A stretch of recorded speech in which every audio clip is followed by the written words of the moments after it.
الرحمن الرحیم الحمد للہ رب العالمین والصلاة والسلام علی اشرف الانبیاء والمرسلین محمد وآلہ وصحبہ اجمعین اما بعد فاعوذ باللہ من الشیطان الرجیم بسم اللہ الرحمن الرحیم یا ایہا الذین آمنوا ادخلوا فی السلم کافہ ولا تتبعوا خطوات الشیطان انہ لکم عدو مبین۔ قابل احترام بزرگوں اور بھائیوں، اللہ کے ہم پر بہت احسانات ہیں، اتنے احسانات ہیں کہ ان کا شکر کرنا تو دور کی بات ہے۔ اللہ نے قرآن میں یہ کہا ہے کہ تم میرے احسانات کو گن بھی نہیں سکتے، شکر تو بات کی بات ہے۔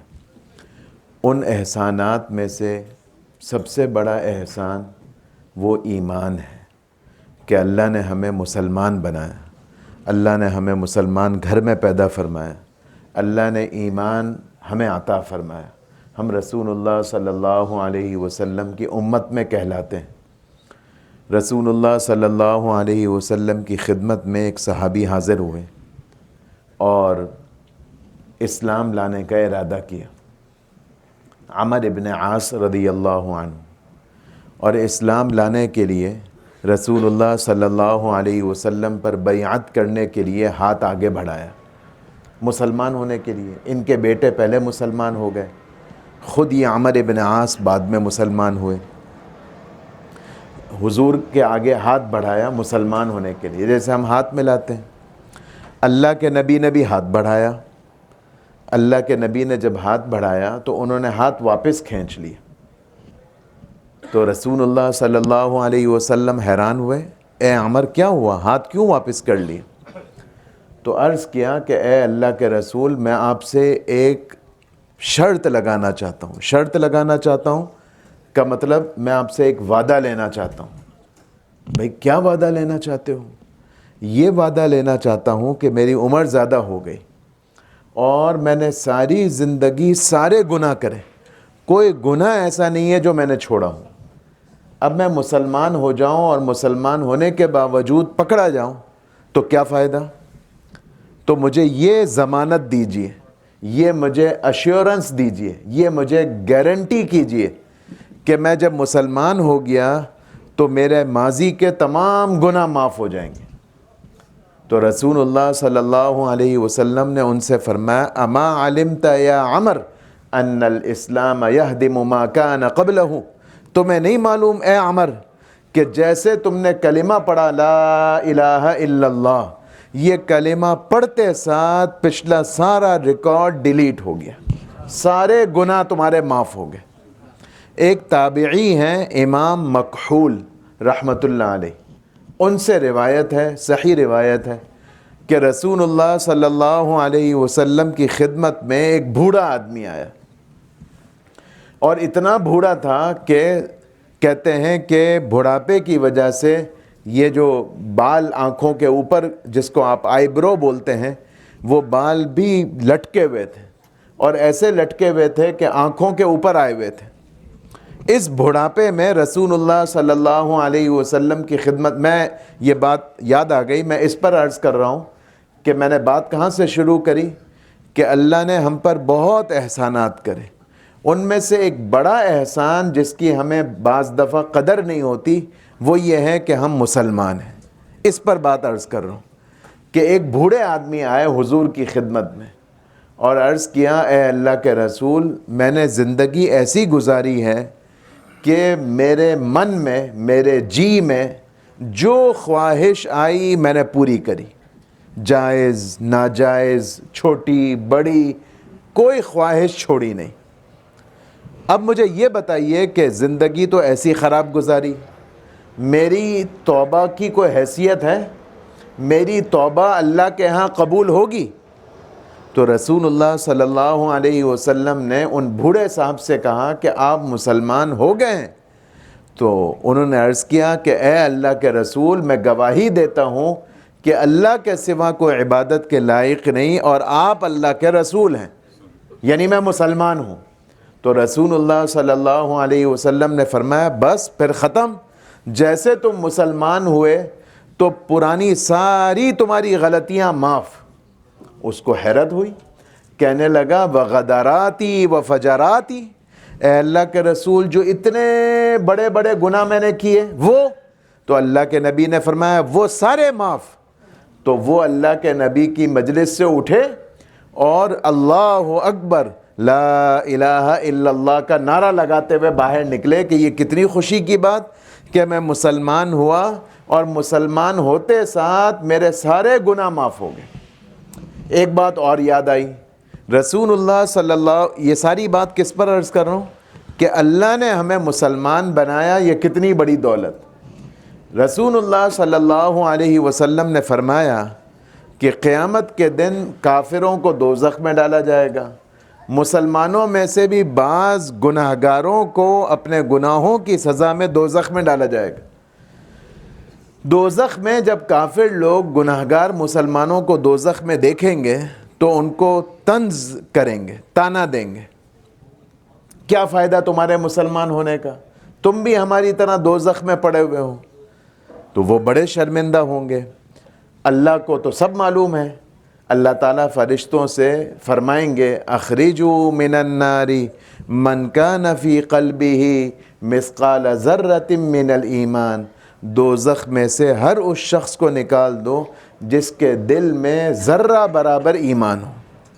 چنانچہ روایت میں آتا ہے جیسے ہم مچھلی کا شکار کریں، ایسے فرشتے ایک جال لے کر آئیں گے اور اس کے چھوٹے چھوٹے سوراخ ہوں گے، اور یوں دوزخ سے جیسے عورتیں مگے سے پانی نکالتی ہیں، چھلنی استعمال کرتی ہیں، ایسے ایک مگا نکالیں گے اور مسلمان گناہگاروں کو دوزخ سے نکالیں گے۔ کچھ مسلمان رہ جائیں گے، پھر بھی وہ اس چھلنی سے، چھلنی سمجھتے ہیں نا، کیا بولتے ہیں، اسٹرینر، اس میں سے کچھ مسلمان رہ جائیں گے، اس لیے کہ ان کا ایمان ذرے سے بھی زیادہ کمزور ہوگا۔ تو اللہ کیا فرمائیں گے فرشتوں سے، اخرجوا من النار من کان فی قلبہ مثقال ذرۃ من من الایمان، ذرے کے ذرہ برابر بھی ایمان ہے، اس کو بھی دوزخ سے نکالو۔ سارے دوزخ سے مسلمانوں کو نکال دیا جائے گا، اور یہ وہ موقع ہوگا کہ جس کو قرآن پاک نے ذکر کیا، ربما یود الذین کفروا لو کانوا مسلمین، اس وقت کافر لوگ تمنا کریں گے کاش ہم مسلمان ہوتے۔ تو ہم جو مسلمان ہیں، یہ بہت بڑا اللہ کا ہم پر فضل ہوا، اللہ نے کرم کیا کہ ہم مسلمان ہیں۔ تو ہمارے دل میں اس پر خوشی ہونی چاہیے، دل میں کبھی احساس کمتری نہیں ہونا چاہیے، دل میں کبھی یہ خیال نہیں ہونا چاہیے کیا فائدہ ہمارے مسلمان ہونے کا، فلاں ہم سے آگے ہے۔ نہیں، اللہ نے بہت بڑا کرم کیا کہ ہم مسلمان ہیں، جیسے کیسے بھی ہیں مسلمان ہیں، یہ اللہ کا بہت بڑا کرم ہے۔ پھر اگلی بات میرے دوستوں یہ ہے کہ جیسے دنیا کے اندر ہر چیز کو ہم اچھا بنانے کی کوشش کرتے ہیں، کپڑا تو بدن چھپانے کے لیے ہے، بدن چھپانے کے لیے تو ہم چادر بھی اوڑھ سکتے ہیں، لیکن ہم چادر نہیں اوڑھتے، ہم اچھا لباس پہنتے ہیں، شیشے کے سامنے دیکھتے ہیں اپنے آپ کو، اچھی جگہ سے خریدتے ہیں، فیبرک بھی اچھا ہونا چاہیے، ٹیلرنگ بھی اچھی ہونی چاہیے، بٹن بھی ایسے ہونے چاہیے۔ کپڑا ہے اوپر اوڑھ لیں کفن کی طرح، کوئی ہم میں سے ایسا نہیں، کسی کو کوئی کلر پسند ہے، کسی کو کوئی کلر پسند ہے، میں نے یہ ویسٹ کوٹ پہنی ہوئی ہے، آپ نے کوئی اور کپڑے پہنے ہوئے، ہر کسی نے شوق سے پہنے ہوئے۔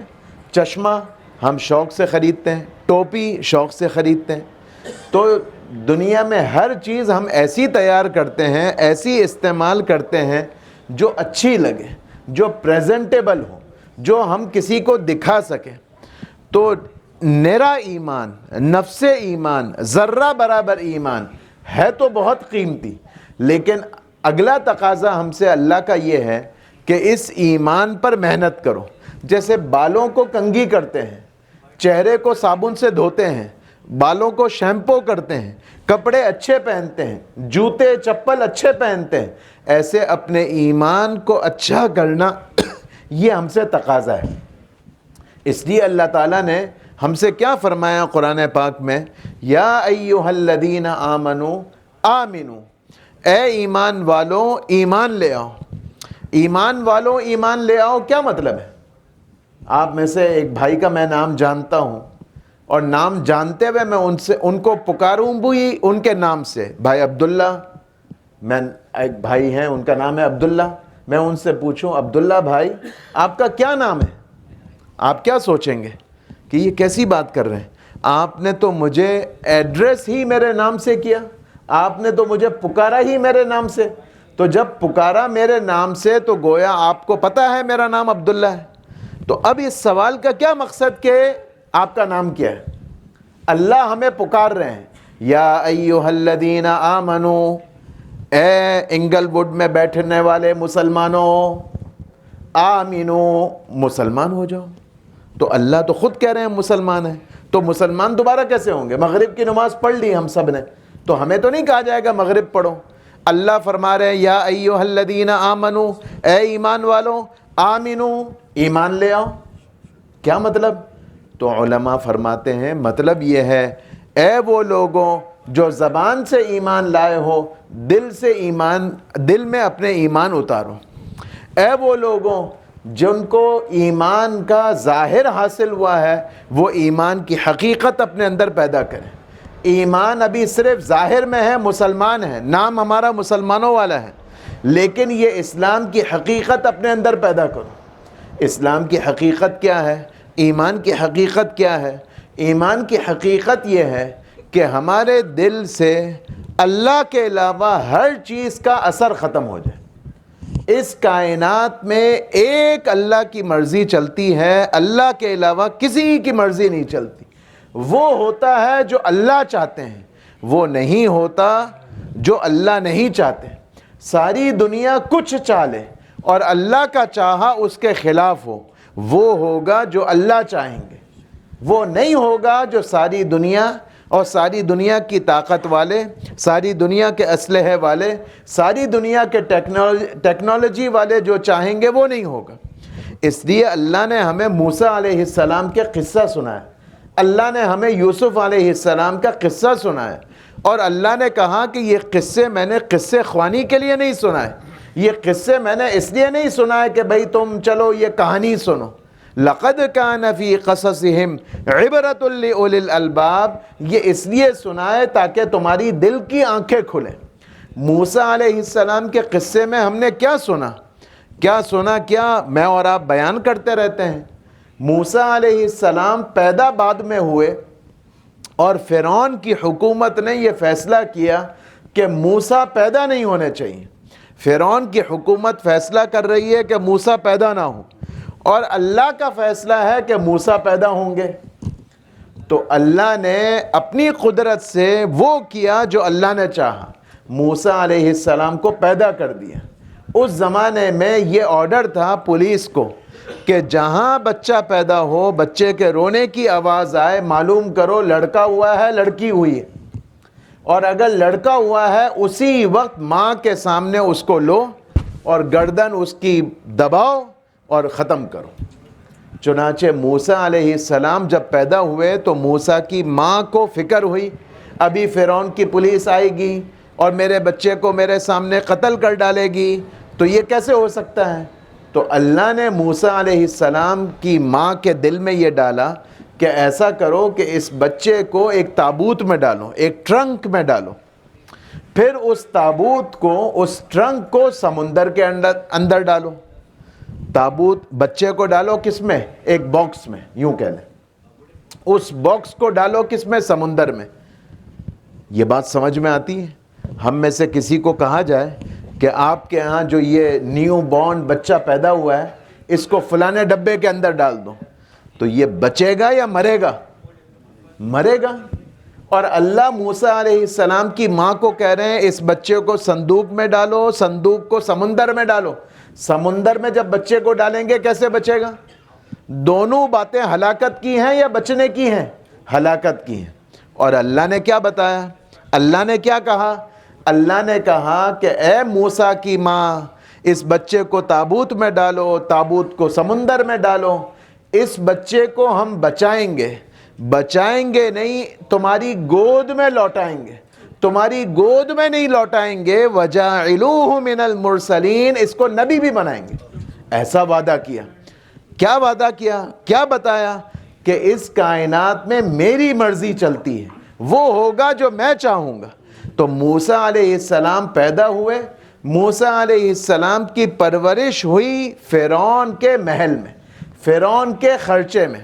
وہ فرعون جس کے آرڈر پر موسیٰ جیسے بعض مفسرین کے بقول 70,000 بچے مارے گئے، جس کی خاطر 70,000 بچے قتل ہوئے، وہ خود بچہ پیدا رہا، پیدا بھی ہوا، بچہ بھی رہا، اور فرعون ہی کے خرچے میں، شاہی خرچے پر پلا، شاہی خرچے پر بڑا ہوا۔ اللہ نے کیا بتایا؟ میری مرضی چلتی ہے، لا الہ الا اللہ، اس کائنات میں وہ ہوگا جو اللہ چاہیں گے۔ یوسف علیہ السلام کا قصہ سنایا۔ یوسف علیہ السلام کو بھائیوں نے باپ سے جدا کرنے کے لیے کنویں کے اندر ڈالا، کنویں کے اندر پھینکا، ڈالا، جو بھی بولیں، کہاں بچنے کے تھے اس میں۔ اللہ نے یوسف علیہ السلام کو کنویں سے نکالا، کنویں سے نکالا نہیں، مصر کے بازار میں پہنچایا، مصر کے بازار میں نہیں پہنچایا، ان کو بادشاہ کے محل میں پہنچایا، بادشاہ کے محل سے وزیر خزانہ بنایا، وزیر خزانہ سے ہوتے ہوتے سارے خاندان کو اللہ نے آپس میں جوڑ دیا۔ یقین کسی کو نہ آئے، قرآن کا قصہ ہے، یقین کرنا پڑے گا، سمجھ میں نہیں آتا۔ عقل تو یہ کہتی ہے جس بچے کو سارے بھائی مل کر کنویں میں ڈالیں گے، وہ بچہ آج نہیں تو کل، کل نہیں تو 1 ہفتے بعد کنویں میں بھوکا رہ کر، پیاسا رہ کر ختم ہو جائے گا۔ اس بچے کو اللہ نے اپنی قدرت سے کنویں سے نکالا، کنویں سے نکالا نہیں، اللہ نے عزت کی چوٹی پر پہنچایا، اللہ نے اپنی قدرت دکھائی۔ تو ایمان کی حقیقت میرے دوستوں یہ ہے کہ ہمارے دل کی آواز بن جائے کہ اس کائنات میں پیسوں سے کچھ نہیں ہوتا، حکومتوں سے کچھ نہیں ہوتا، کسی کے ہاتھ میں کچھ بھی نہیں۔ اگر کسی کے ہاتھ میں ہے تو وہ اللہ رب العزت کی ذات ہے۔ ہم نے ابھی نماز پڑھی، نماز پڑھتے ہیں جب ہم رکوع کر کے سر اٹھاتے ہیں، ہم کیا پڑھتے ہیں؟ سمع اللہ لمن حمدہ، ربنا لک الحمد، یہ کلمات پڑھتے ہیں، پھر سجدے میں چلے جاتے ہیں۔ رسول اللہ صلی اللہ علیہ وسلم بعض دفعہ رکوع سے جب سر اٹھاتے تھے تو ربنا لک الحمد کے بعد چند جملوں کا اضافہ فرماتے تھے، عجیب جملے۔ رسول اللہ صلی اللہ علیہ وسلم اللہ سے فرماتے، احق ما قال العبد وکلنا لک عبد لا مانع لما اعطیت ولا معطی لما منعت ولا راد لما قضیت ولا ينفع ذا الجد منک الجد۔ اے اللہ، ہم بندے جتنے بول زبان سے نکالتے ہیں سب کھوٹے ہیں، سب جھوٹے ہیں، سب بے حقیقت ہیں۔ اگر کوئی سچا بول ہے اے اللہ میری زبان سے نکلا ہوا تو وہ یہ ہے کہ جس کو تو دے گا اس سے کوئی روک نہیں سکتا، جس سے تو روک دے اس کو کوئی نواز نہیں سکتا، جو فیصلہ آپ فرما دیں اس کو کوئی ٹال نہیں سکتا۔ مالدار کو اپنا مال فائدہ نہیں دے گا اگر تیرا حکم ساتھ میں شامل نہ ہو۔ یہ رسول اللہ صلی اللہ علیہ وسلم ہمیں ایمان کا سبق پڑھا رہے ہیں۔ تو میں بات یہ عرض کر رہا ہوں کہ سب سے بڑی نعمت اللہ نے ہمیں کیا دی؟ ایمان کی نعمت دی، اور یہ ایمان کا ذرے سے بھی کوئی ادنا پارٹیکل ہو ایمان کا، وہ بھی قیمتی۔ لیکن جیسے دنیا کے اندر ہر چیز پر ہم محنت کرتے ہیں تو ایمان پر بھی محنت کرنے کو ہمیں کہا جاتا ہے۔ اس ایمان پر محنت کیسے کریں گے؟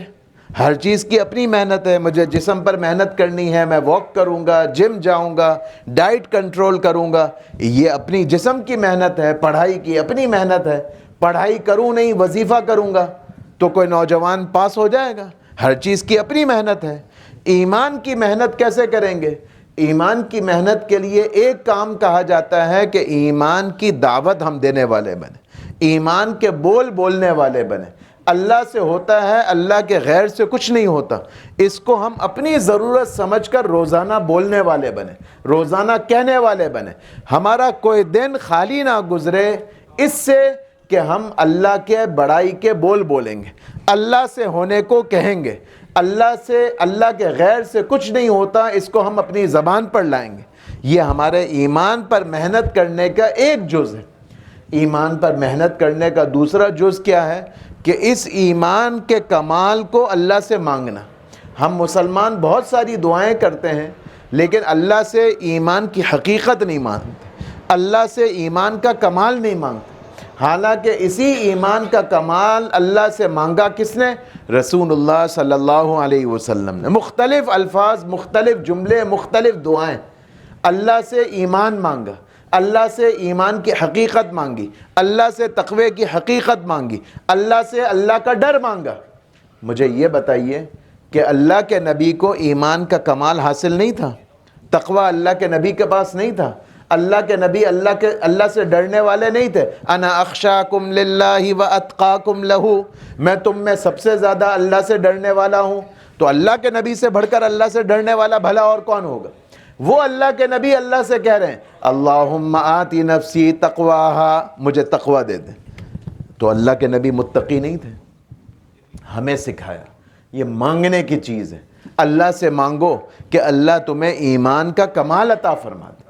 تو ایمان کی حقیقت حاصل کرنے کے لیے ایمان کے بول بولنا, ایمان کی حقیقت حاصل کرنے کے لیے ایمان کی اللہ سے دعا مانگنا, ایمان کی حقیقت حاصل کرنے کے لیے ایمان والا ماحول اختیار کرنا. بعض ماحول ایسے ہوتے ہیں جو ایمان افروز ہوتے ہیں, بعض ماحول ایسے ہوتے ہیں جو ایمان سوز ہوتے ہیں. بعض ماحول ایسے ہوتے ہیں اس ماحول میں جائے آدمی کا ایمان ایسا اوپر کی طرف آ جاتا ہے جیسے سمندر کا پانی ہو, اور بعض ماحول ایسے ہوتے ہیں کہ آدمی کا ایمان نیچے لیول پر چلا جاتا ہے. اب یہ ہمارا کام ہے کہ ہم ایسے ماحول کو اختیار کریں جو ایمان کو بڑھانے والا ہو, ایسے ماحول سے اپنے آپ کو بچانے والے بنیں جو ایمان کو گھٹانے والا ہے, ایمان کی چنگاری کو بجھانے والا ہے. تو سارے بھائی نیت کرتے ہیں ہم ایمان پر محنت کریں گے. ایمان پر محنت کرنے کے لیے کیا کریں گے؟ بادام کھائیں گے روزانہ. کیوں بھائی؟ ہر چیز کی اپنی محنت ہے. ایمان پر محنت کرنے کے لیے روزانہ دودھ پئیں گے, ایمان پر محنت کرنے کے لیے روزانہ ایمان کے بول بولیں گے, ایمان پر محنت کرنے کے لیے روزانہ اللہ سے ایمان کو مانگیں گے, ایمان پر محنت کرنے کے لیے ایمان کے ماحول کو اختیار کریں گے انشاءاللہ. پھر جب یہ ایمان ہمارے دل میں کامل ہو جائے گا اور ایمان ہمارے دل میں راسخ ہو جائے گا تو پھر دین پر چلنا ہمارے لیے آسان ہوگا. اللہ تعالیٰ نے قرآن پاک میں مسلمانوں سے کیا فرمایا کہ اسلام میں پورے کے پورے داخل ہو جاؤ. اسلام میں داخل ہو جاؤ کیا مطلب ہے؟ اسلام تو کوئی بلڈنگ کا نام نہیں ہے. ایک آدمی دروازے پر کھڑا ہوا ہو, ہم اس کو کہیں گے بھئی آپ راستہ چھوڑیں, یا اندر جائیں یا باہر آ جائیں. راستہ روک کر کھڑے ہوئے, یہ تو سمجھ میں آتا ہے جو آدمی بیچ راستے میں, پیسج میں یا انٹرنس پر یا دروازے پر کھڑا ہوا ہے اس کو ہم کہیں گے بھئی راستہ چھوڑ دو. اللہ ہم سے فرماتے ہیں کہ تم اسلام میں داخل ہو جاؤ. اسلام میں داخل ہو جاؤ کیا مطلب ہے؟ کوئی بلڈنگ ہے جس میں داخل ہو جاؤ؟ مطلب یہ ہے کہ اسلام پر پورے کے پورے عمل کرنے والے بنو.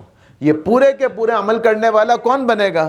یہ پورے کا پورا عمل کرنے والا وہ مسلمان ہوگا جس کا ایمان کامل ہوگا. جس کا ایمان کامل ہوگا وہ پھر پورے دین کو سیکھے گا اور پورے دین پر چلنے کی کوشش کرے گا. یہ آیت کیسے نازل ہوئی؟ رسول اللہ صلی اللہ علیہ وسلم کے ایک صحابی ہیں عبداللہ ابن سلام رضی اللہ عنہ. یہ پہلے یہودی تھے, اور یہودی صرف نہیں تھے, یہود کے بڑے سردار تھے. جب یہ مسلمان ہوئے تو ان کے دل میں خیال آیا, یہ خیال آیا کہ جب تک میں یہودی تھا تو میں اونٹ کا گوشت نہیں کھاتا تھا, اس لیے کہ یہودی مذہب میں منع ہے. اور اسلام نے اونٹ کے گوشت کو منع تو نہیں کیا, لیکن یہ بھی تو نہیں کہا کہ خواہ خواہ اونٹ کا گوشت کھاؤ, کمپلسری تو نہیں کیا کہ اونٹ کا گوشت کھانا ہی کھانا ہے. یہودی مذہب میں منع تھا, اسلام میں کھانا جائز لیکن کھانا ضروری نہیں. تو میں کیوں نہ اونٹ کے گوشت سے اب بھی پرہیز کروں جیسے پہلے کرتا تھا. اللہ کو تو سب معلوم ہے, یہ صرف دل میں سوچا. کنہوں نے؟ عبداللہ ابن سلام رضی اللہ عنہ. اللہ نے یہ آیت نازل فرمائی کہ یہ نہیں چلے گا, جب تم مسلمان ہوئے ہو تو پورے دین پر چلنے کی نیت کرو. جب تم پورے دین پر چلو گے تو کیا ہوگا؟ صرف جنت ملے گی؟ نہیں, یہ بہت اچھی طرح ہمیں سمجھ لینا چاہیے.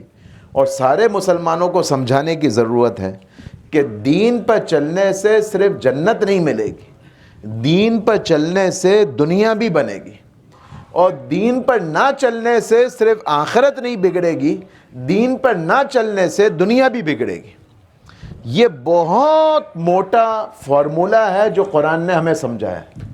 جیسے 2+2 4 ہے، پاکستان میں بھی 4 ہے، امریکہ میں بھی 4 ہے، برطانیہ میں بھی 4 ہے، فرق نہیں ہے، بالکل طے شدہ ضابطہ ہے۔ کوئی یہ نہیں کہہ سکتا اب دنیا بہت ترقی کر گئی ہے، اب 2 اور 2 5 ہوتے ہیں۔ ہاں اب سائنس بہت آگے بڑھ گئی ہے، 2 اور 2 کو ملائیں گے تو 4 نہیں ہوں گے، 2 اور 2 کو ملائیں گے تو 5 ہو جائیں گے۔ یہ نہیں ہے، یہ طے ہے۔ آپ کو میری بات سمجھ میں آ رہی ہے؟ اردو سمجھ میں آ رہی ہے؟ اسی طرح میرے دوستوں، اللہ نے بہت واضح قرآن میں کہا فَمَا جَزَاءُ مَن يَفْعَلُ ذَلِكَ مِنْكُمْ إِلَّا خِزْيٌ فِي الْحَيَاةِ الدُّنْيَا۔ اللہ نے ہمیں مسلمان بنایا، اللہ نے ہم سے تقاضا کیا دین پر چلو۔ اب جو دین پر چلے گا وہ دنیا میں بھی کامیاب ہوگا، ترقی پائے گا، مشکلات اس کی دور ہوں گی، تنگیوں سے اللہ اس کے لیے راستہ نکالیں گے، اس کی مشکلات کو اللہ آسان کریں گے، روزی کا ذریعہ اللہ تعالیٰ اس کے لیے آسان کریں گے۔ یہ سب وہ وعدے ہیں جو قرآن نے کیے۔ میں آپ کو وقت بچانے کے لیے موٹا موٹا مفہوم عرض کر رہا ہوں۔ آپس میں اللہ تعالیٰ محبتیں قائم کریں گے۔ یہ کب ہوگا؟ جب ایمان ہوگا۔ یہ کب ہوگا؟ جب پورا دین ہوگا۔ اور اگر یہ پورا دین نہ ہو تو کیا ہوگا؟ بظاہر لگے گا کہ میں مالدار ہوں، بظاہر لگے گا کہ میں زندگی اچھی گزار رہا ہوں، دھوکہ ہوگا۔ یہ مسلمان بالآخر پریشان ہوگا دنیا میں بھی۔ اور ہم اپنے آپ کو کمپیئر نہیں کر سکتے غیر مسلم سے۔ ہم یہ نہیں کہہ سکتے کہ وہ بھی تو دین پر نہیں چلتے، وہ تو مسلمان نہیں ہیں اور ان کی تو زندگی بہت اچھی گزر رہی ہے، آپ ہمیں کیوں ڈرا رہے ہو؟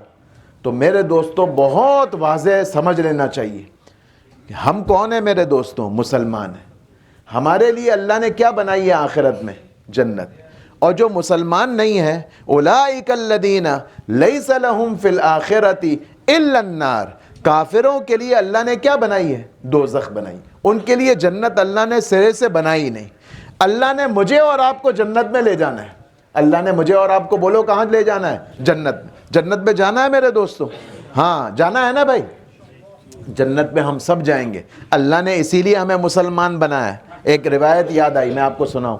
رسول اللہ صلی اللہ علیہ وسلم نے فرمایا سب سے آخری شخص جس کو دوزخ سے نکالا جائے گا، سب سے آخری شخص جس کو دوزخ سے نکالا جائے گا، سب سے آخری شخص جس کو جنت میں داخل کیا جائے گا، یہ وہ آدمی ہوگا جو دوزخ میں جل جل کر کوئلہ ہو گیا ہوگا۔ اور اللہ اس کے بارے میں کہیں گے، وہ اللہ سے کہے گا اے اللہ میں مسلمان تو تھا نا، ذرا مجھے نا یہ دوزخ کے کنارے پر لے آئیں۔ اللہ اس کو دوزخ کے کنارے پر لے آئیں گے۔ پھر وہ اللہ سے کہے گا اے اللہ کنارے پر تو لے آئے، مجھے نا دوزخ سے باہر نکال دے۔ تو اللہ کہیں گے پہلے تم نے کچھ مطالبہ کیا، اب دوسرا مطالبہ کر رہے ہو، اب کوئی نیا تقاضا تو نہیں کرو گے۔ کوئی غریب آتا ہے نا ہم سے بار بار مانگے تو ہم کیا کہتے ہیں؟ یار تم نے عادت بنا لی ہے، ابھی میں پیسے دے رہا ہوں دوبارہ نہیں دوں گا، پھر دوبارہ نہیں آ جانا، اب اگلے سال آنا۔ یہ ہم کہتے نہیں کہتے، میں سمجھانے کے لیے کہہ رہا ہوں۔ تو اللہ سے کہے گا کہ اللہ مجھے دوزخ کے کنارے پر ڈال دے، یا بہت میں جل رہا ہوں، بہت گرمی ہوتی ہے۔ اللہ اس کی بات پوری کر دیں گے۔ جب یہ بات پوری ہو جائے گی تو اللہ کو کہے گا اللہ مجھے جنت سے باہر نکال دیں، دوزخ سے باہر نکال دیں۔ تو اللہ کہیں گے پہلے کچھ مطالبہ کیا، اب دوسرا مطالبہ کرتا ہے۔ وہ اللہ سے کہے گا اے اللہ میرے باپ کی توبہ، میں اب کوئی دوسرا تقاضا نہیں کروں گا، بس مجھے دوزخ سے نکال دے۔ جب یہ دوزخ سے نکل جائے گا تو پھر چند سالوں کے بعد اللہ سے کہے گا اے اللہ وہ جنت والے کتنے مزے کر رہے ہیں، مجھے اندر نہیں جانا، مجھے صرف دیکھنا ہے کہ جنت ہے کیسی، مجھے نا اس کے ونڈو کے پاس لے جا، مجھے اس کے دروازے کے پاس جگہ دے دے۔ اللہ کو تو سب معلوم ہے۔ اللہ پھر بھی اس سے کہیں گے یہ کیا مذاق لگا رکھا ہے، پہلے 2 مرتبہ تمہاری فرمائش ہم نے پوری کری، اب تم کہہ رہے ہو مجھے وہاں لے کر جاؤ۔ اب اے اللہ میرے باپ کی توبہ، بس یہ میری خواہش پوری کر دے، پھر میں کچھ نہیں کہوں گا۔ اللہ یہ پوری کر دیں گے۔ پھر کچھ سالوں کے بعد اللہ سے کہے گا اے اللہ کوئی جنت میں ایک چھوٹا سا پلاٹ مجھے نہیں مل سکتا؟ بالکل کنارے میں مجھے مل جائے۔ اللہ کہیں گے پھر وہی، پہلے تمہارے 3 تقاضے میں نے پورے کر دیے، اب چوتھا مطالبہ لے کر آ گیا، اب تو کچھ نہیں مانگو گے، یہ پورا کر دوں؟ نہیں اے اللہ، میرے باپ کی توبہ، بس یہ کام کر دے، میں کچھ بھی نہیں کہوں گا۔ تو اللہ کہیں گے تم پلاٹ مانگتے ہو؟ یہ مجھے آپ کو سنانا تھا۔ تو جنت میں تو ہم سب کو جانا ہے نا، اب یہ سنیے، یہ مجھے آخری جملہ سنانا تھا۔ اللہ اس سے کہیں گے کہ تم نے تو ایک پلاٹ مانگا، دنیا کتنی بڑی تھی، جتنی بڑی دنیا اتنی بڑی جنت میں نے تمہیں دی، اور جتنی بڑی دنیا اس سے ڈبل نہیں ٹرپل نہیں 4 گنا، 4 نہیں 5 گنا، 5 نہیں 6 گنا، 10 دفعہ اللہ نے بڑھایا۔ جتنی بڑی پوری دنیا، اس سے 10 گنا بڑی جنت میں نے تمہیں دے دی۔ تو وہ اللہ سے کہے گا اتسخر بی وانت رب العالمین، اے اللہ رب العالمین ہو کر میرے ساتھ مذاق کرتے ہو؟ میں تو اتنا گناہگار، دوزخ سے اتنی مشکل سے نکلا، اور میں نے تو آخر میں یہ مطالبہ کیا کہ مجھے جنت کا ایک چھوٹا سا کونے کا پلاٹ مل جائے جس کی کوئی ویلیو نہ ہو، آپ مجھے کہہ رہے ہیں دنیا سے 10 گنا بڑی دوں گا۔ تو اللہ اس کو حقیقت میں دنیا سے 10 گنا بڑی جنت دیں گے۔ کس کو؟ یہ سب سے آخری درجے کا مسلمان ہوگا، سب سے آخر میں دوزخ سے نکالا جائے گا، سب سے آخر میں جنت میں ڈالا جائے گا، اس کا یہ حال ہوگا۔ میں بتانا کیا چاہ رہا ہوں؟ میں عرض یہ کرنا چاہ رہا ہوں کہ اللہ نے ہمارے لیے کیا بنائی ہے؟ بولیں، جنت بنائی ہے۔ جب اللہ نے ہمیں جنت کے لیے پیدا کیا تو آپ نہیں کہتے ایلیجیبلٹی، تو ہمیں جنت کے لیے ایلیجیبل بنانے کے لیے اللہ نے ہمیں دنیا میں دین دیا۔ ہم نہیں چلیں گے تو اللہ ناراض ہوگا۔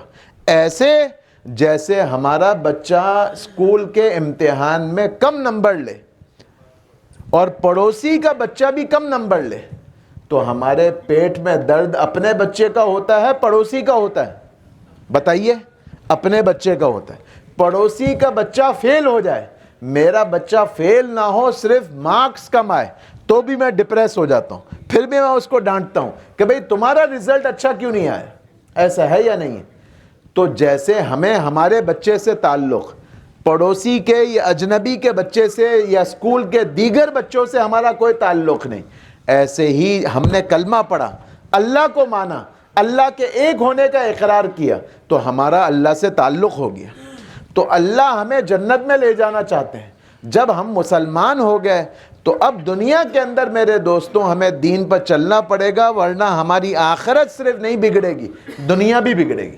جو دنیا میں سارے مسلمانوں کے ساتھ مسائل ہیں، ہم تذکرہ کرتے رہتے ہیں، لیکن تذکروں سے میرے دوستوں مسئلہ حل نہیں ہوگا۔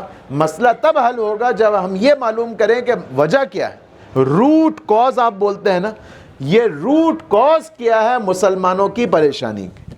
اس کی ایک ہی وجہ ہے، کوئی وجہ نہیں۔ یہ وجہ نہیں ہے کہ مسلمان مالی لحاظ سے کمزور ہیں، تعلیم میں کمزور ہیں، طاقت میں کمزور ہیں، حکومت میں کمزور ہیں، کچھ بھی نہیں۔ ایک کمزوری ہے کہ مسلمان اللہ سے دور ہو گیا۔ مسلمان اللہ سے جڑے گا تو دنیا بھی اس کی بنے گی، آخرت بھی بنے گی۔ اور مسلمان اللہ سے جڑے گا نہیں اس وقت تک جب تک اس کا ایمان کامل نہیں ہوگا، ایمان پر جب تک وہ محنت نہیں کرے گا۔ اس ایمان پر محنت کرنے کے لیے اللہ نے ہمیں قصہ سنایا قرآن پاک میں سورہ کہف کا، سورہ کہف، اصحاب کہف کا۔ سورہ کہف، آج جمعے کا دن گزر گیا، جمعے کے دن ہم میں سے بہت سارے بھائیوں نے سورہ کہف پڑھی ہوگی، پڑھی نہیں پڑھی؟ اس سورت میں اللہ نے قصہ سنایا۔ کس کا قصہ سنایا؟ کہ ایک زمانے میں صرف اس میں سے مغز کی بات، جس کو آپ نٹ شیل کہتے ہیں، وہ سنا رہا ہوں۔ کسی زمانے میں چند نوجوان تھے، اس زمانے میں بادشاہ لوگوں کو مجبور کر رہا تھا شرک کرنے پر، اور یہ نوجوان، ان کے دل میں یہ آیا کہ ہم اپنے ہاتھ سے بت بنائیں اور ان کو سجدہ کریں۔ یہ کیا بات ہوئی؟ ربنا رب السماوات والارض، ہمارا اللہ یہ ہاتھ کا بنا ہوا بت، یہ ہمارا اللہ کیسے ہو سکتا ہے؟ ہمارا اللہ تو وہ ہوگا جس نے آسمان بنایا، جس نے زمین بنائی۔ یہ ان کے دل کی آواز ہے، لیکن ان کو یہ فکر ہوئی کہ اگر ہم اس کا اعلان کر دیں گے تو بادشاہ ہم پر سختی کرے گا، تو اپنے ایمان کو بچانے کے لیے انہوں نے ہجرت کری، اپنے ایمان کو بچانے کے لیے گھر بار کو چھوڑا، اپنے ایمان کو بچانے کے لیے وطن کو چھوڑا۔ اللہ نے ان کے قصے کو ذکر کیا، اور اللہ نے یہ بتایا کہ کبھی ایمان پر محنت کرنے کے لیے گھر کو چھوڑنا پڑتا ہے، ایمان پر محنت کرنے کے لیے وطن کو چھوڑنا پڑتا ہے، ایمان پر محنت کرنے کے لیے قربانی دینی پڑتی ہے۔ جیسے مال کمانے کے لیے قربانی دینی پڑتی ہے، مال کمانے کے لیے کبھی سفر کرنا پڑتا ہے۔ اگر میرے دوستوں مال کمانے کے لیے قربانی کرنا، سفر کرنا، ملک چھوڑنا، وطن چھوڑنا، بال بچوں کی جدائی برداشت کرنا سمجھ میں آ سکتا ہے، تو ایمان بنانا، اللہ کے تعلق کو حاصل کرنا، جنت کو حاصل کرنا، اس کے لیے سفر کرنا، اس کے لیے گھر کی جدائی برداشت کرنا، اس کے لیے ہجرت کرنا، اس کے لیے والدین کی جدائی کو برداشت کرنا، اس کے لیے بال بچوں کی جدائی کو برداشت کرنا، اس کی ورتھ ہوگی نہیں ہوگی؟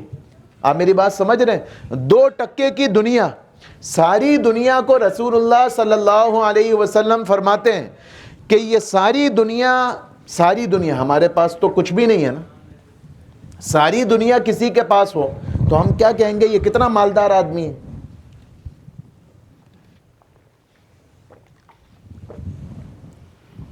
ساری دنیا کسی کے پاس ہو تو ہم کتنا مالدار اس کو سمجھیں گے؟ اور اللہ کے نبی یہ فرماتے ہیں کہ ساری دنیا بھی کسی کے پاس ہو تو اس کے پاس مچھر کے پر کے برابر بھی دولت نہیں، کوئی حیثیت ہی نہیں ہے۔ تو جس دنیا کی کوئی حیثیت نہیں، ساری دنیا، وہ ساری دنیا میں سے اگر مجھے 10,000 ڈالر کمانے ہیں، 20,000 کمانے ہیں، 2 لاکھ کمانے ہیں، اس کے لیے قربانی دی جا سکتی ہے۔ تو ایمان بنانا، اسلام کو بچانا، اللہ کے تعلق کو حاصل کرنا، اس کے لیے قربانی دینا کتنا زیادہ معنی رکھتا ہے۔ آپ میری بات سمجھ رہے ہیں؟ اس کے لیے میرے دوستوں کہا جاتا ہے کہ ہم طے کریں کہ میں نے اپنے ایمان پر محنت کرنی ہے، اس ایمان کو بچانے کے لیے، اس ایمان کو پکانے کے لیے، اس ایمان کو مضبوط کرنے کے لیے، اس ایمان کو ترقی دینے کے لیے مجھے جو قربانی دینی پڑے میں دوں گا۔ اس کی میں بھی نیت کروں، آپ بھی نیت کریں، کرتے ہیں انشاءاللہ۔ پھر اس ایمان پر محنت کرنے کے لیے اور اس ایمان کو بنانے کے لیے، اس ایمان کو پکانے کے لیے، اس ایمان کو ترقی دینے اور دلانے کے لیے اللہ نے ہمارے ذمے ایک اور ڈیوٹی کری، اللہ نے ہمارے ذمے ایک اور کام لگایا۔ کیا ہمارے ذمے کام لگایا؟ ہمارے ذمے یہ کام لگایا کہ خود دین پر چلو اور دوسروں کو دین پر لانے کی کوشش کرو۔ کیوں ہمارے ذمے لگایا؟ اس لیے ہمارے ذمے لگایا کہ رسول اللہ صلی اللہ علیہ وسلم اللہ کے نبیوں میں سے آخری نبی، ہم رسول اللہ صلی اللہ علیہ وسلم کو اللہ کا نبی مانتے ہیں اور اللہ کا آخری نبی بھی مانتے ہیں، ایسا ہے یا نہیں؟ ایک آدمی رسول اللہ صلی اللہ علیہ وسلم کو اللہ کا نبی مانے لیکن اللہ کا آخری نبی نہ مانے، وہ مسلمان نہیں، ایسا ہے یا نہیں؟ اللہ کے نبی کو، محمد صلی اللہ علیہ وسلم کو اللہ کا نبی ماننا بھی ضروری اور اللہ کا آخری نبی ماننا بھی ضروری۔ اس لیے حضور نے کیا کہا؟ میری مثال اور پچھلے نبیوں کی مثال اس شخص کی سی ہے جس نے ایک عمارت بنائی، اور وہ عمارت فَأَحْسَنَهُ وَأَجْمَلَهُ إِلَّا لَبِنَةً وَاحِدَةً، وہ عمارت بہت اچھی بنائی، بس ایک کنارے میں ایک بلاک چھوڑ دیا۔ لوگ وہاں دیکھنے آتے ہیں، یار نئی عمارت بنی ہے انگل روڈ پر، انگل ووڈ نئی عمارت بنی ہے، چلو دیکھنے کے لیے جاتے ہیں، دیکھنے کے لیے آئے، بڑی اچھی نئی عالی شان عمارت بنی ہے۔ یہ کیا؟ یہ کانٹریکٹر نے، یہ یہاں بنانے والے نے یہ کارنر پہ کیا چھوڑ دیا؟ خواہ چھوڑ دیا۔ سمجھ میں آ رہا ہے؟ اس کو رسول اللہ صلی اللہ علیہ وسلم نے فرمایا کہ اللہ نے مجھے ایسا بنایا کہ ایک آدمی نے عمارت بنائی، اس عمارت کی آخری اینٹ، آخری بلاک بنانے والے نے چھوڑ دیا۔ وہ جو آخری اینٹ ہے، آخری بلاک ہے، وہ میں ہوں۔ فَأَنَا اللَّبِنَةُ الْأَخِيرَةُ وَأَنَا خَاتَمُ النَّبِيِّينَ، میں نبیوں کی اس عالی شان عمارت کا آخری بلاک ہوں اور میں آخری نبی ہوں۔ تو میرے دوستوں، نبی کیوں آتا تھا دنیا میں؟ نبی دنیا میں آتا تھا عبادت کرنے کے لیے نہیں۔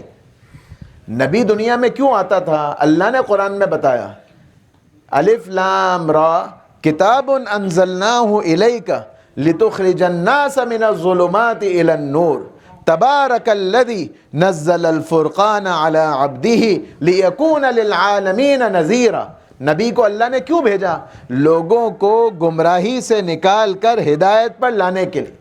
اللہ نے قرآن کیوں نازل کیا؟ لوگوں کی ہدایت کے لیے۔ نبی میرے دوستوں دنیا میں کیوں آتے تھے؟ ہدایت کو عام کرنے کے لیے۔ نبی دنیا میں کیوں آتے تھے؟ نبی دنیا میں آتے تھے ہدایت کی محنت کے لیے۔ نبی دنیا میں کیوں آتے تھے میرے دوستوں؟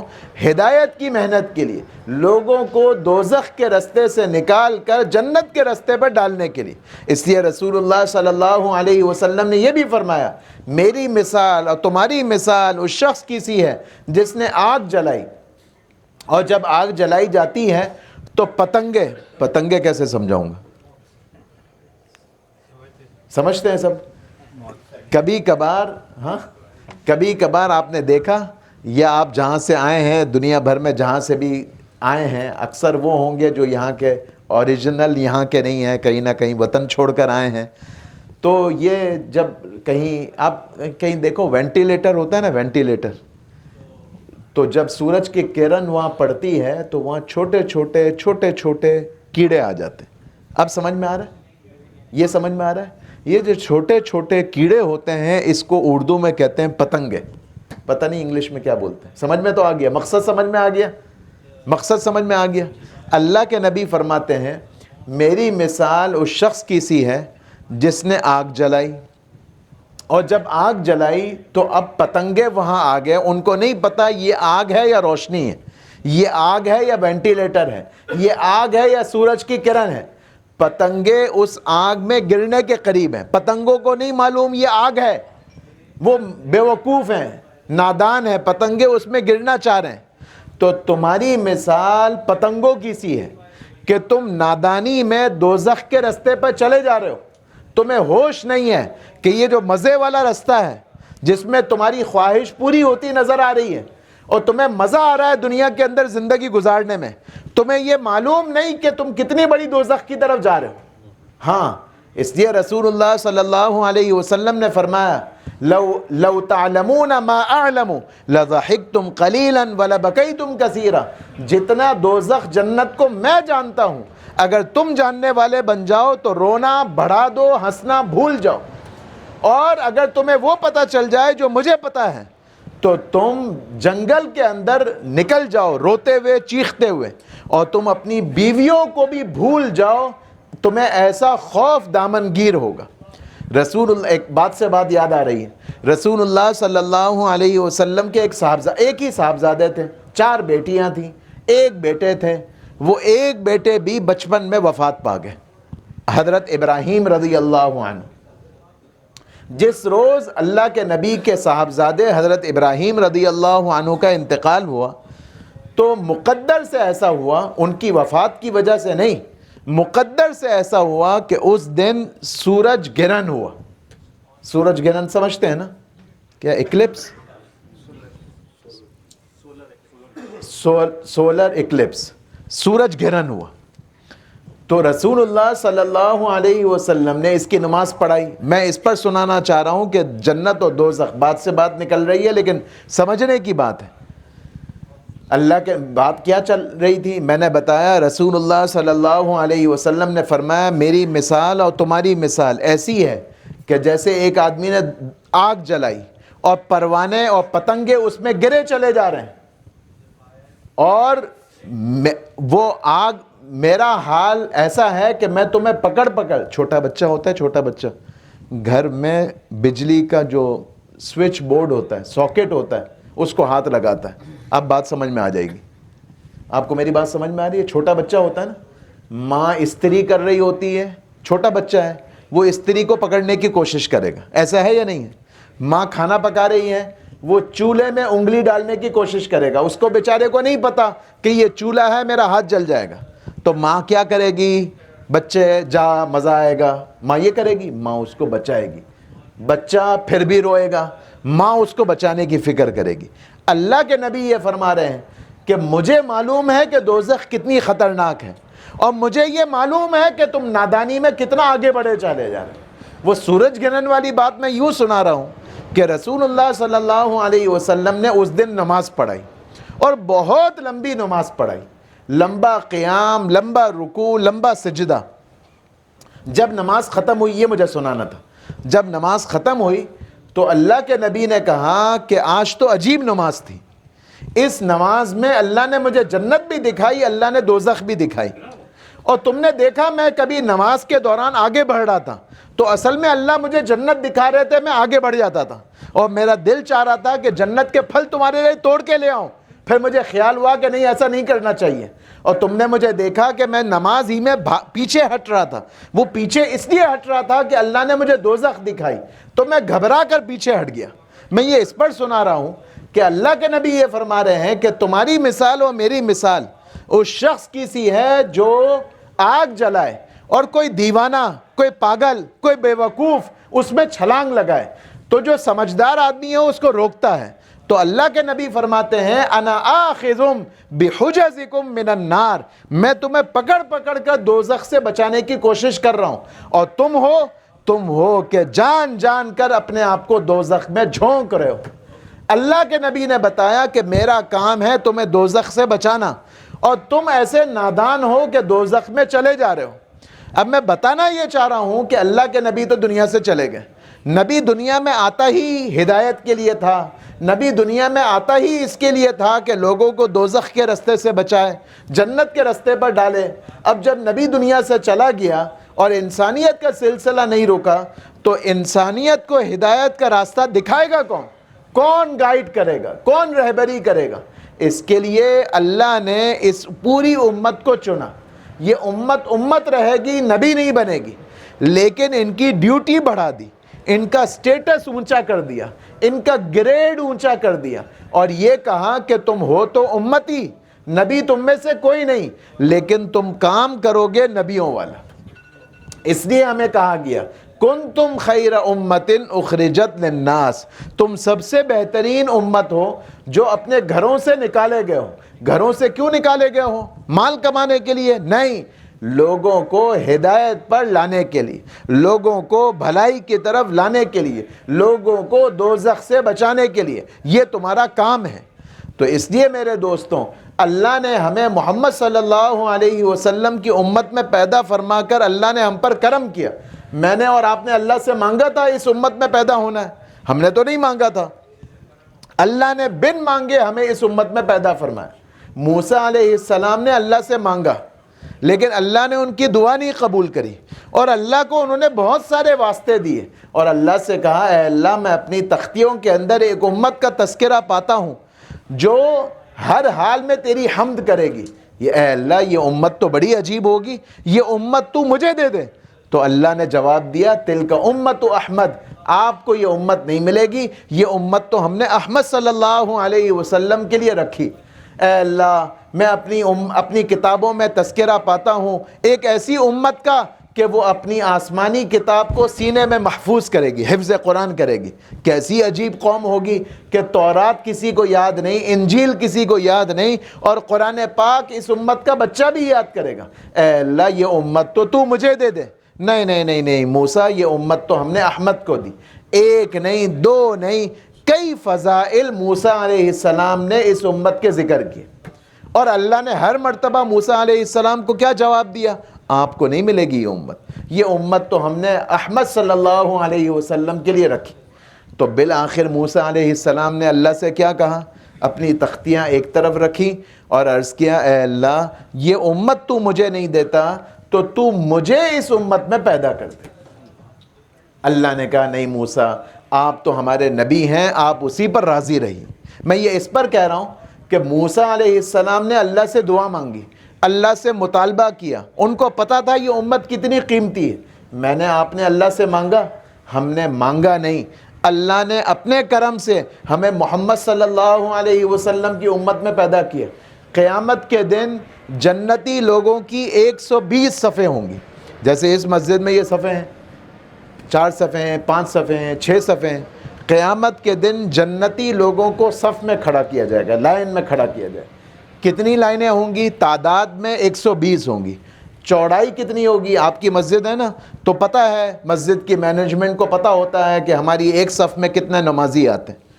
تو اللہ کے نبی نے یہ تو بتایا کہ جنت میں جانے کی 120 صفیں ہوں گی، ایک صف چوڑی کتنی ہوگی یہ نہیں بتایا، لیکن اگلی بات ہمیں بتائی کہ یہ جو 120 صفیں ہوں گی اس میں 80 صفیں صرف اسی امت کی ہوں گی، باقی آدم علیہ السلام سے لے کر عیسیٰ علیہ السلام تک کے سارے نبیوں کی ساری امتیں، ان کے مسلمان وہ 40 صفوں میں ہوں گے، اور میں اور آپ کن میں ہوں گے؟ 80 صفوں میں ہوں گے۔ رسول اللہ صلی اللہ علیہ وسلم نے اس امت کے فضائل بتائے۔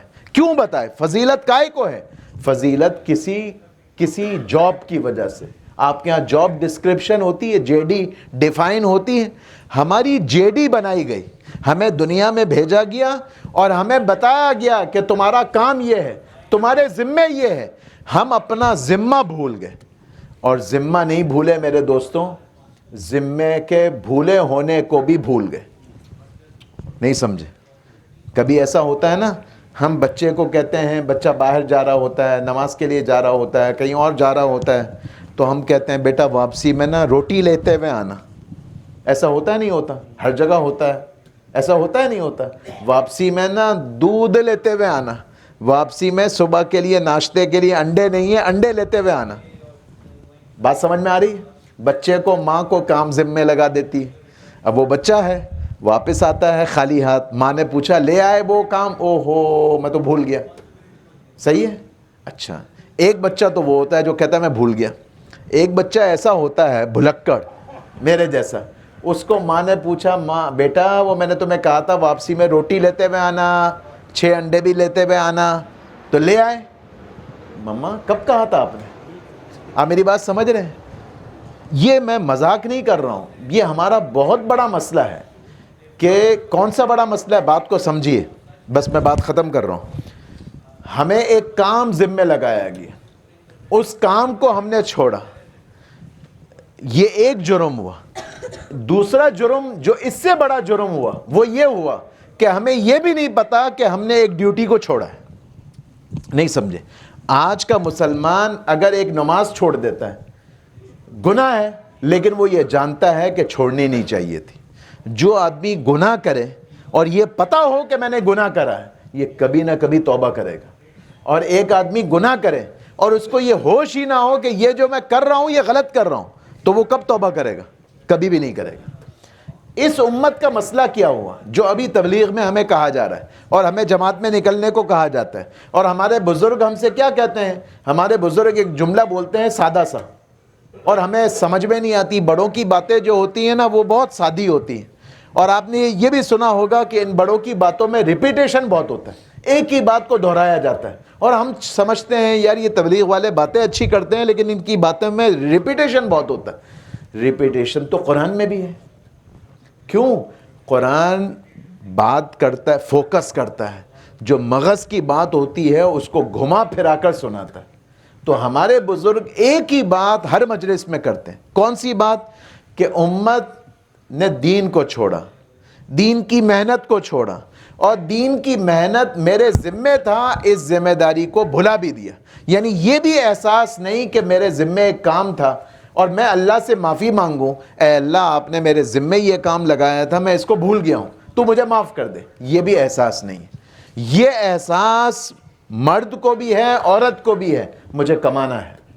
یہ احساس ہے کہ مجھے بچے پالنے ہیں، مجھے بچوں کو پڑھانا ہے۔ یہ ساری ذمہ داریوں کو ذمہ داری سمجھا۔ میں یہ نہیں کہہ رہا نہ سمجھے، طنز نہیں کر رہا، حقیقت بتا رہا ہوں کہ ہم نے بہت ساری ذمہ داریوں کو ذمہ داری سمجھا، لیکن اس ذمہ داری کو ہم نے کنسیڈر ہی نہیں کیا کہ مجھے دین پر چلنا ہے اور دین دنیا میں زندہ ہو، اس کے لیے مجھے اپنی محنت کا حصہ ڈالنا ہے۔ اس کو ہم نے اپنے کھاتے میں ہی نہیں لیا، اس کو خاطر میں ہی نہیں لایا۔ تو میرے دوستوں، جو اس وقت ہمیں اللہ کے راستے میں نکلنے کو کہا جا رہا ہے وہ اس لیے نکلنے کو کہا جا رہا ہے، ہم کام تو کیا کریں گے، ہم تو خود گندے ہیں اور ہم تو خود گناہ گار ہیں، ہم کیا دین کا کام کریں گے۔ ہمیں اس وقت اس لیے نکالا جا رہا ہے کہ ہم نکل کر اس ذمہ داری کو یاد کرنے والے بنیں۔ اس کے لیے میرے دوستوں میں بھی نیت کروں، آپ بھی نیت کریں کہ ہم اللہ کے راستے میں نکلیں گے قربانی کے ساتھ۔ قربانی میرے دوستوں دین کی ایسنس ہے۔ جیسے چائے کا گرم ہونا ضروری اور پیپسی کا ٹھنڈا ہونا ضروری اور گلاب جامن کا میٹھا ہونا ضروری، تو دین کا کام ہو اور اس کے ساتھ دل پر شاق نہ گزرے یہ نہیں ہو سکتا۔ قربانی ہوگی، مجاہدہ ہوگا، مشقت معلوم ہوگی، لیکن بہت تسلی رکھیں کہ اللہ کبھی ضائع نہیں کریں گے، کیونکہ یہ اللہ کا کام ہے۔ اس لیے میں بھی نیت کروں، آپ بھی نیت کریں کہ ہم جو بات شروع سے چلی تھی ایمان کو بنائیں گے بھائی ایمان کو، اور ایمان بنانے کے لیے کیا کریں گے؟ ایمان کی دعوت دیں گے۔ ایمان بنانے کے لیے دوسرا کام کیا کریں گے؟ ایمان کی دعا کریں گے۔ ایمان بنانے کے لیے تیسرا کام کیا کریں گے؟ ایمان کا ماحول اختیار کریں گے۔ پھر جب ایمان ہماری زندگیوں میں آ جائے گا کمال والا تو ہمارے لیے دین پر چلنا آسان ہو جائے گا۔ ایسا ہے یا نہیں؟ پھر اگلی بات، یہ دین پر چلنا صرف نہیں، لوگوں کو دین پر لانا بھی ہے۔ دین پر صرف چلنا نہیں، دین پر لوگوں کو چلانا بھی ہے۔ یہ میرے اور آپ کے ذمے ہے۔ ہم ذمہ نہ سمجھیں الگ بات ہے، یہ میری بھی ذمہ داری ہے، آپ کی بھی ذمہ داری ہے کہ میں دین پر چلوں بھی، دین پر چلاؤں بھی۔ اس کے لیے میں اپنا حصہ ڈالوں، اس کے لیے میں قربانی دینے والا بنوں، اس کو میں اپنی دھن بناؤں۔ آخری بات کر کے بات ختم کرتا ہوں۔ ہم سب اکثر یہاں ساتھی پرانے بیٹھے، ہم نیت کریں کہ ہم یہ تبلیغ کے جو اعمال دیے بزرگوں کے ذریعے اللہ نے ہمیں، خروج کے بھی اعمال دیے، مقام کے بھی اعمال دیے، اس میں ہم اہتمام کے ساتھ لگنے والے بنے۔ اہتمام کس کو کہتے ہیں؟ تو ہمارے بزرگوں میں سے ایک بڑے بزرگ گزرے ہیں جن کا نام آپ سب نے سنا ہوگا، حضرت مولانا اشرف علی تھانوی رحمۃ اللہ علیہ۔ نام سنا ہے؟ اتنے بڑے بزرگ تھے کہ مولانا الیاس صاحب رحمۃ اللہ علیہ نے جب تبلیغ کا کام شروع کیا تو کئی بزرگوں کو اپنا کام پیش کیا، ان سے گویا توثیق یا رائے یا انڈورسمنٹ لینے کے لیے، ان کا کنسنٹ لینے کے لیے۔ ان بزرگوں میں سے حضرت تھانوی بھی تھے اور حکیم الامت کہلاتے تھے۔ امت کے حکیم کا کیا مطلب؟ آپ نے سنا ہوگا پرانے زمانے کے حکیم ہوتے تھے، وہ مریض کو یوں نبض پکڑتے تھے۔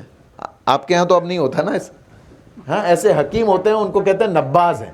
وہ یوں نبض پکڑتے تھے اور تمہیں یہ ہوتا ہے، تمہیں یہ ہوتا ہے، تمہیں یہ ہوتا ہے، ایسا لگتا ہے جیسے لیب رپورٹ آ رہی ہے۔ تو یہ امت کے حکیم کہلاتے تھے۔ تو حضرت تھانوی رحمۃ اللہ علیہ فرماتے تھے، بہت اچھی طرح ہمیں سمجھنے کی ضرورت ہے، فرماتے تھے دین کا کام کب ہوتا ہے؟ دین کا کام تب ہوتا ہے جب دین کا کام کرنے والوں کو کام کی دھن سوار ہو جائے۔ دین کا کام کب ہوتا ہے؟ جب کام کی کیا سوار ہو جائے؟ دھن سوار ہو جائے۔ اگلا جملہ پھر فرمایا کام کی دھن کب سوار ہوتی ہے؟ جب آدمی کام کو اپنی بشری ضرورت سمجھنے لگ جائے۔ جب آدمی کام کو کیا سمجھے کہ اس کے بغیر میرا کیسے گزارا ہوگا۔ اب کیا مطلب اس کا؟ اب مطلب میں آپ کو اپنے الفاظ میں سمجھا رہا ہوں کہ جیسے ہم نے مثال کے طور پر کہہ رہا ہوں، میرے جیسا آدمی ہے، اس کو کھانا ملے نہ ملے، اس کو یہ ہوگا چائے مجھے ملنی چاہیے۔ اب چائے میری بشری ضرورت نہیں، لیکن میں نے اتنی پی کہ گویا چائے کے بغیر میرا دماغ نہیں چلتا۔ آپ کے ہاں بعض لوگ کافی پیتے ہیں اور کوئی اہم میٹنگ ہونا کہتے ہیں یار پہلے بلیک کافی پلاؤ پھر بات کریں گے، پھر میرا دماغ چلے گا۔ ایسا ہے یا نہیں ہے؟ تو حضرت کیا فرماتے ہیں کہ دین کا کام کب ہوگا؟ جب دین کے کام کی دھن سوار ہو۔ اور دھن سوار ہونے کی نشانی کیا ہوگی؟ کہ جب دین کے اس کام کو آدمی اپنی بشری ضرورت سمجھے۔ آدمی سو رہا ہوتا ہے نا تو یاد آتا ہے یار میں ٹوائلٹ ہو کر آؤں ورنہ مجھے نیند نہیں آئے گی۔ ایسے آدمی کو یاد آئے کہ یار آج میرا سارا دن گزر گیا، میں نے دعوت نہیں دی، آج میرا سارا دن آج تو ہمارا مقامی گشت کا دن تھا، کتنی بڑی گڑبڑ ہو گئی کہ آج میرا مقامی گشت مجھ سے رہ گیا۔ یہ ہے دین کا کام۔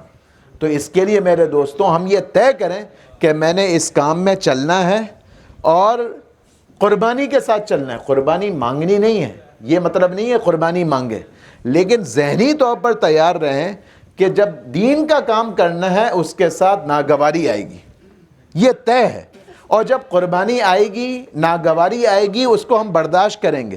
تو اللہ نے ابراہیم علیہ السلام کا قصہ سنایا ہمیں، اور قربانی کے دنوں میں ہم جانور ذبح کرتے ہیں، سبق بھول جاتے ہیں۔ ابراہیم علیہ السلام سے مانگا بیٹے کو ذبح کرنا، لیکن بیٹے کو ذبح ہونے دیا؟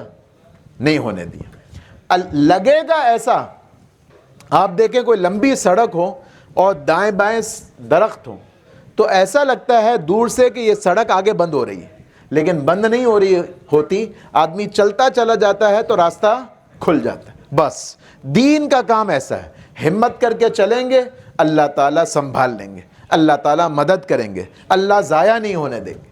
تو اب اس کے لیے میرے دوستوں، آپ نے اتنی محبت سے توجہ سے بات سنی، اللہ آپ کا سننا قبول کرے، کہنے والے کا کہنا قبول کرے۔ اب میرے دوستوں، ہمارے ہاں تبلیغ میں تو کہنا سننا عمل کے واسطے ہے، کہنا سننا کہنے سے سننے کے واسطے نہیں ہے، کہنا سننا تو عمل کے لیے ہے، اور عمل میں سب سے بنیادی چیز ہمارے ہاں خروج ہے۔ تو اب اس کے لیے ارشاد فرمائیں ہمت کے ساتھ، حوصلے کے ساتھ، کہ اللہ کے راستے میں نکلنے کے لیے کون کون تیار ہے۔ یہ تشکیل والے بھائی آپ کے جو تقاضے چل رہے ہیں اس کے مطابق ارشاد فرمائیں گے تو ارادے ظاہر فرمائیں۔ بردرز فرام انگلش حلقہ آلسو میک یور انٹینشن۔ ماشاء اللہ، یہ نوجوان کا لکھے، پاکستان کے لیے فرمائیں بھائی، ڈرائیون اجتماع کے لیے۔ ماشاء اللہ۔ اللہم صلی علی محمد وعلی آل محمد کما صلیت علی ابراہیم وعلی آل ابراہیم انک حمید مجید۔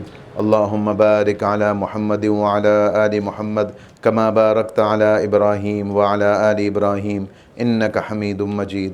اے اللہ، دنیا کے اندر جتنی انسانیت آباد ہے انہیں ہدایت نصیب فرما، جتنے غیر مسلم ہیں انہیں اسلام کی دولت عطا فرما، دوزخ سے نکال کر جنت میں جانے والا بنا۔ اے اللہ، اپنے کرم سے ہم جتنے مسلمان یہاں ہیں یا دنیا میں جہاں میں کہیں بھی ہیں، اے اللہ تمام مسلمانوں کو دین کی طرف رجوع نصیب فرما۔ اے اللہ قبول فرما، ہدایت نصیب فرما، سب کی توبہ کو قبول فرما، دین کی طرف رجوع نصیب فرما، مردوں کو بھی ہدایت نصیب فرما، عورتوں کو بھی ہدایت نصیب فرما، ہمارے جوانوں کی جوانیاں محفوظ فرما اور ضائع ہونے سے بچا۔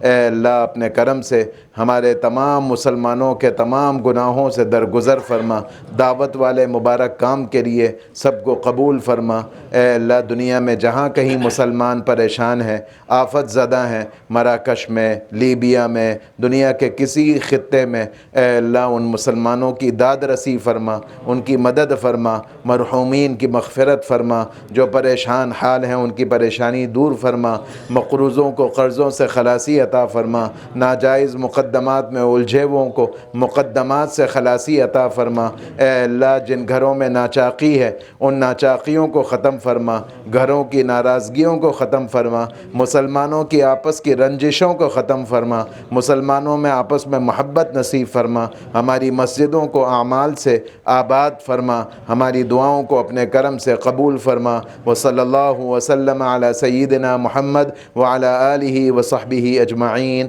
برحمتک یا ارحم الراحمین۔